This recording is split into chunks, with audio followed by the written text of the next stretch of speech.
Motivasi diri itu dorongan yang berasal dari dalam diri seseorang untuk mencapai tujuan, menyelesaikan tanggung jawab, dan terus berkembang tanpa harus selalu bergantung pada dorongan dari orang lain. Motivasi ini menjadi salah satu faktor penting yang menentukan apakah seseorang mampu bertahan ketika menghadapi tantangan dan kesulitan. Melalui materi yang telah kita pelajari, kami memahami bahwa setiap orang pasti akan menghadapi hambatan seperti rasa malas, kegagalan, rasa takut mencoba hal baru, atau kehilangan semangat.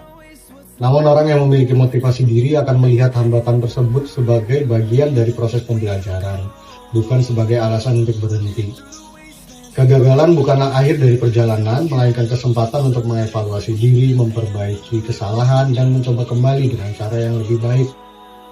Kami juga belajar bahwa motivasi diri dapat dibangun melalui kebiasaan positif seperti menetapkan tujuan yang jelas, membuat rencana yang terarah, mengelola waktu yang baik, serta menghargai setiap kemajuan yang telah dicapai sekecil apapun. Dengan memiliki tujuan yang jelas, seseorang akan lebih mudah menjaga fokus dan tetap konsisten dalam menjalankan prosesnya. Nah, etika sosial adalah simbol norma yang mengatur bagaimana manusia berinteraksi agar tercipta keteraturan sosial. Dalam sosiologi komunikasi, hal ini terbagi menjadi dua utama. Yang pertama, ada teori Darmstadt. Interaksi sosial adalah pertunjukan panggung. Ada pertunjukan panggung depan, yaitu tempat kita menerapkan etiket dan menjaga impresi profesional di depan publik atau audiens.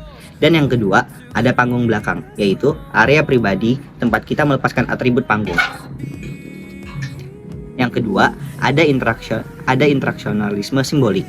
Yang pertama, etiket seperti gestur, bahasa tubuh, hingga cara berkomunikasi di media sosial adalah simbol yang diberi makna oleh kelompok masyarakat. Hal ini dapat membantu mengelola performa panggung depan secara konsisten dan profesional, baik di ruang fisik maupun portofolio ataupun media digital. Kepekaan audiens dan industri kreatif membaca kode atau simbol sosial secara tepat agar bisa menyampaikan pesan, karya, atau produk tanpa memicu salah paham atau blunder budaya. Keunggulan empati di era AI di tengah maraknya otomatisasi, kemampuan menerapkan etikat berbasis empati dan intelijensi emosional menjadi nilai tawar utama yang tidak bisa digantikan oleh teknologi. 3, ayo. Komunikasi efektif, cara menyampaikan pesan. Jadi intinya adalah pesan yang Anda pahami tanpa salah paham. Nah, jelas, singkat. Itu pakai bahasa sederhana, langsung ke poin utama. Terus kalau yang dengan aktif nih, jangan cuma fokus ke bicara, tapi pakai lawan bicara juga. Oke. Umpan balik, pastikan pendengar benar-benar mengerti. Terus yang kedua ada presentatif efektif. Nah, itu tuh intinya membuat audiens tuh paham dan tertarik. Oke. Terus isinya tuh ada fokus pada 3 poin utama aja nih. Ada akhir, itu berikan kesimpulan dan nakalan aja.